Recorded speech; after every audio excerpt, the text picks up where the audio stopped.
Kepercayaan terhadap Tuhan, penghayatan pelbagai sudut dalam tradisi India.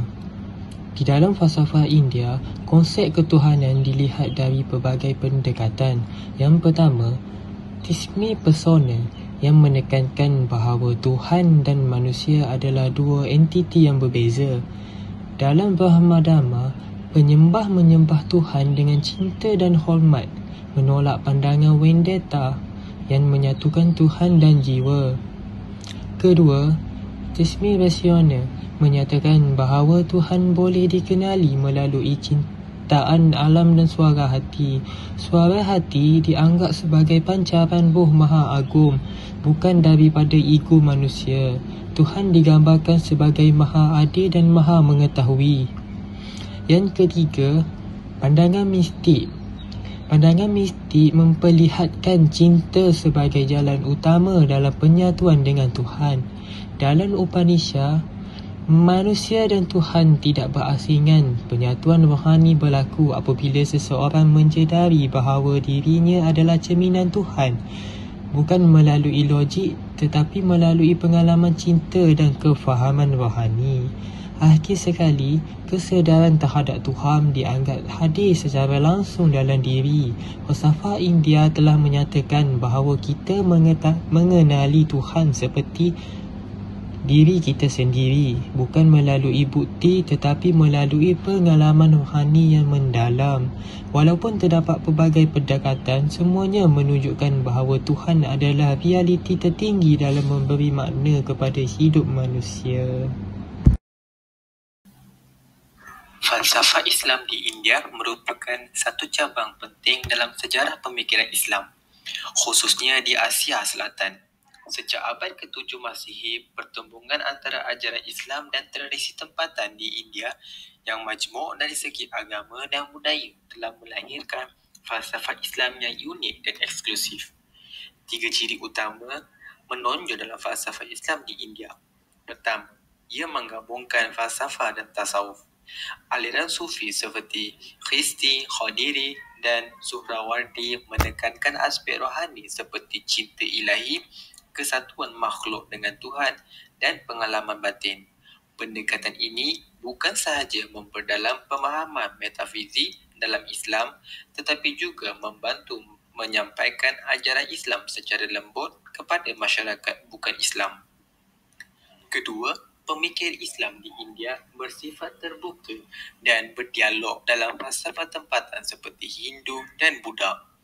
Tokoh seperti Al-Biruni dan Darashika menterjemah karya-karya seperti Upanishad ke dalam bahasa Parsi dan cuba mencari persamaan nilai spiritual antara Islam dan falsafah tempatan sambil tetap memelihara prinsip tauhid. Ketiga, falsafah Islam di India sangat menyesuaikan diri dengan konsep tempatan.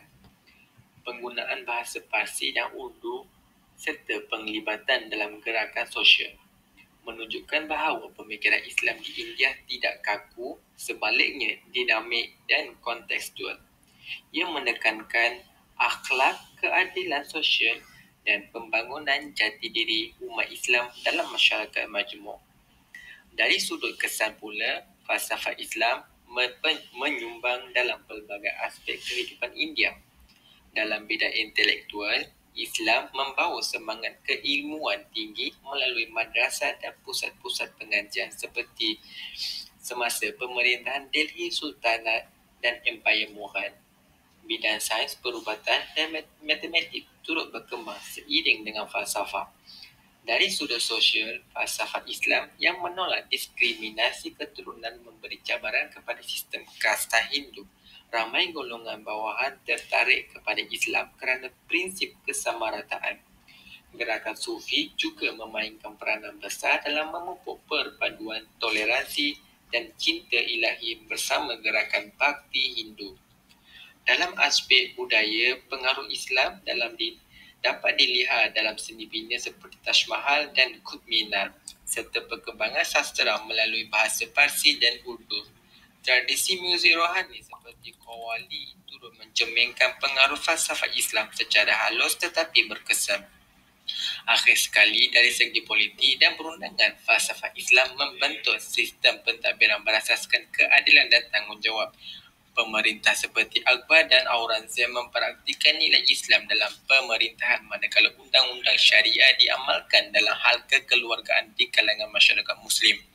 Kesimpulannya, falsafah Islam di India bukan sekadar wacana intelektual tetapi suatu kekuatan budaya dan sosial yang membentuk peradaban India. Ia bersifat inklusif, progresif dan kekal relevan hingga ke hari ini. Hindu dengan pelbagai aliran seperti Vedanta, Samkhya dan Yoga menyediakan rangka kerja untuk memahami sifat realiti, diri Atman dan realiti muktamad, Brahman. Upanishad memperkenalkan konsep bukan dualitas Advaita yang menegaskan bahawa jiwa individu adalah satu realiti muktamad dan mengatasi perbezaan antara diri dan alam semesta.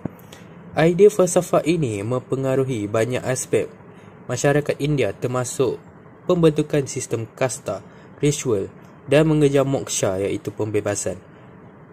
Bhagavad Gita iaitu teks utama menekankan kepentingan tugas dharma dan pengabdian bhakti iaitu mengintegrasikan amalan rohani ke dalam kehidupan seharian.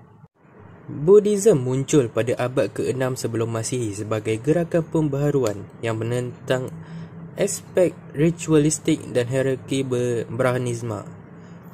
Siddhartha Gautama iaitu Sang Buddha menganjurkan jalan kesederhanaan dan kesedaran bagi menekan 4 kebenaran mulia dan jalan berunsur 8 sebagai cara untuk mengatasi penderitaan dan mencapai pencerahan. Etos egalitarian Buddhism menarik kepada pelbagai masyarakat termasuk wanita dan kasta rendah yang memupuk mobiliti sosial dan keterangkuman. Penubuhan komuniti monastik iaitu Sanghas dan penyebaran ajaran Buddha membantu membentuk institusi pendidikan dan menyebarkan ilmu ke seluruh Asia. Interaksi Hindu dan Buddha menghasilkan persekitaran budaya dan intelek yang dinamik. Walaupun agama Buddha telah merosot di India, pada akhir abad pertama, ia terus memberikan kesan kepada seni, seni bina dan wacana falsafah. Empire Gupta menunjukkan kebangkitan semula agama Hindu yang menggabungkan unsur-unsur pemikiran Buddha di mana menghasilkan gambaran yang memperkayakan tamadun India. Kedua-dua tradisi membantu membentuk seni kesusasteraan dan teori politik India yang meletakkan asas untuk perkembangan budaya masa depan di Asia Tenggara dan seterusnya.